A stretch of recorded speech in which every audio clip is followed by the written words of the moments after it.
January 18, 1934, 11:47 p.m., Valcourt, Quebec. The blizzard had been howling for 36 hours.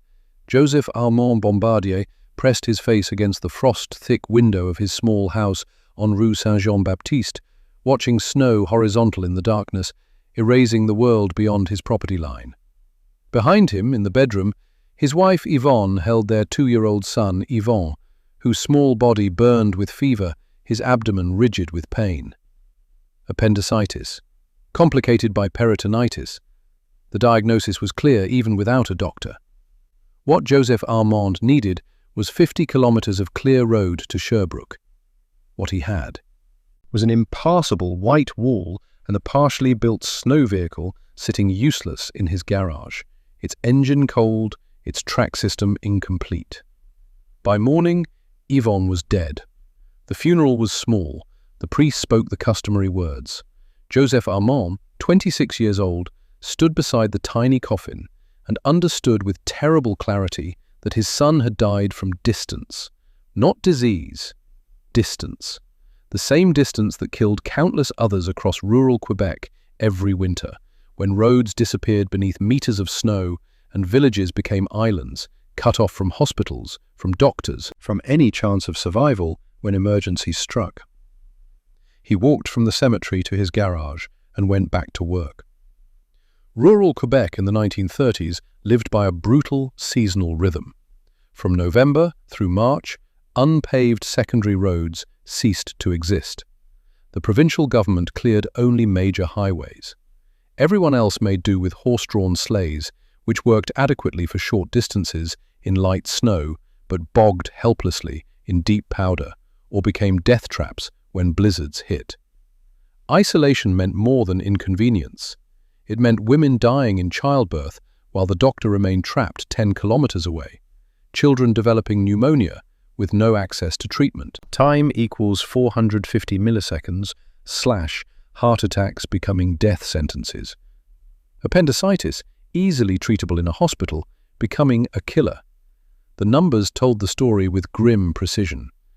In 1934, Quebec's infant mortality rate stood at 68 deaths per 1,000 live births, the worst in Canada. The maritime provinces, equally rural but with different winter weather patterns, reported 53 per 1,000, Ontario 43, British Columbia 40. Winter accounted for much of the difference. Joseph-Armand had known this reality his entire life.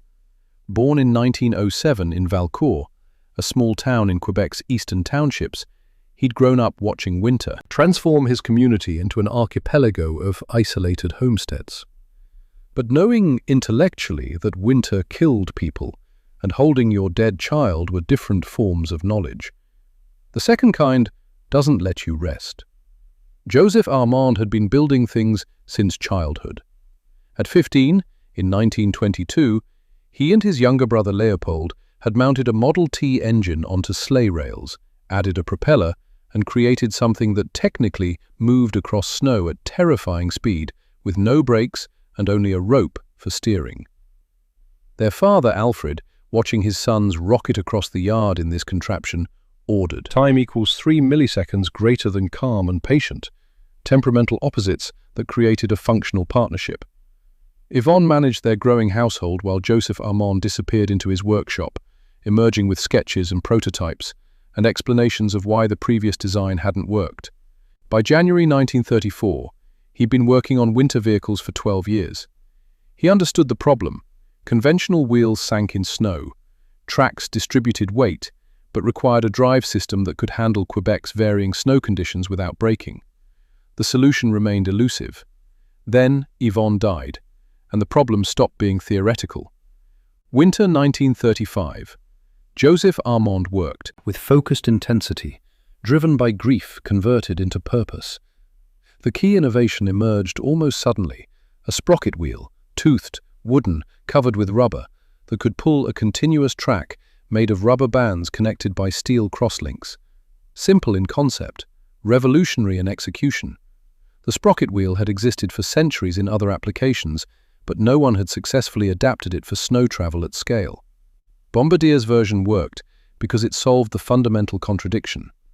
Enough grip to pull a heavy vehicle through deep snow, enough flexibility to handle varying snow types, enough durability to survive commercial use.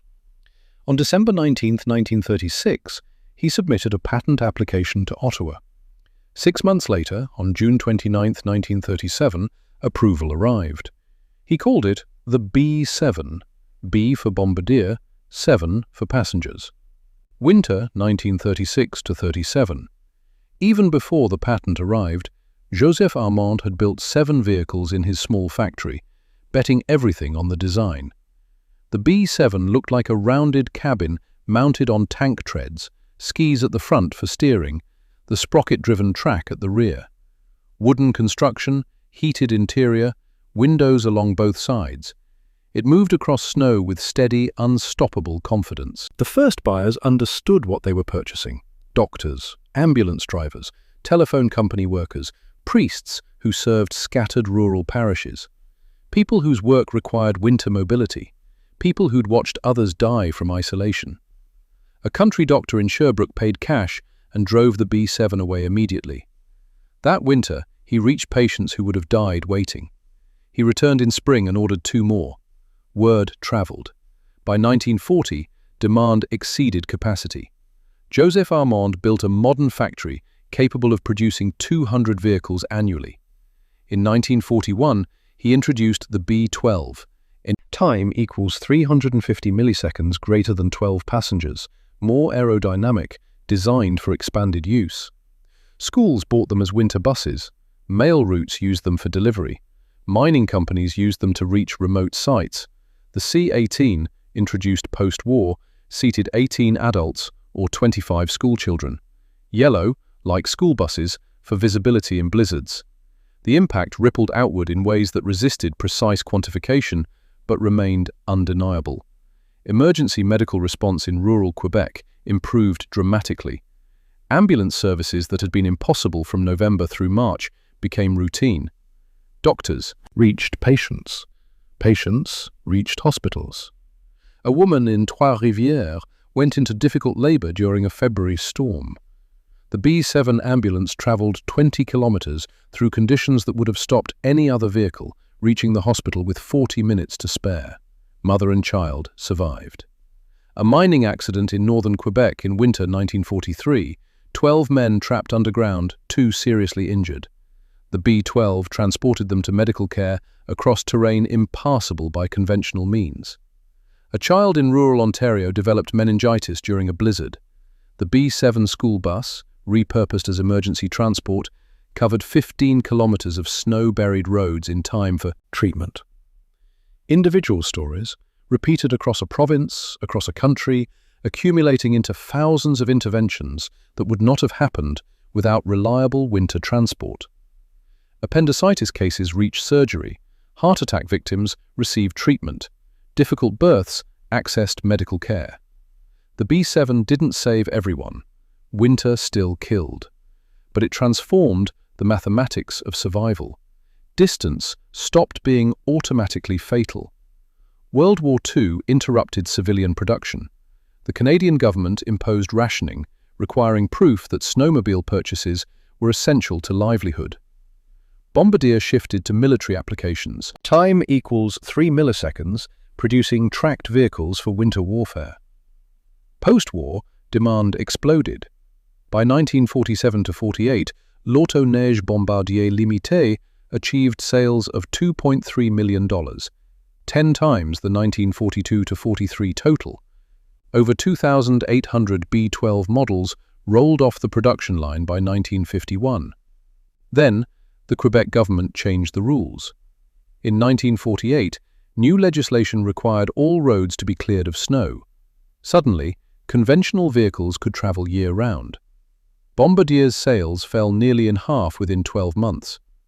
Joseph-Armand adapted, diversifying into tracked snowplows for municipal sidewalks, all-terrain vehicles for mining and forestry, industrial equipment for swamp and muskeg terrain. Time equals 550 milliseconds greater than. In the 1950s, he focused on developing a lightweight snowmobile for 1 or 2 passengers.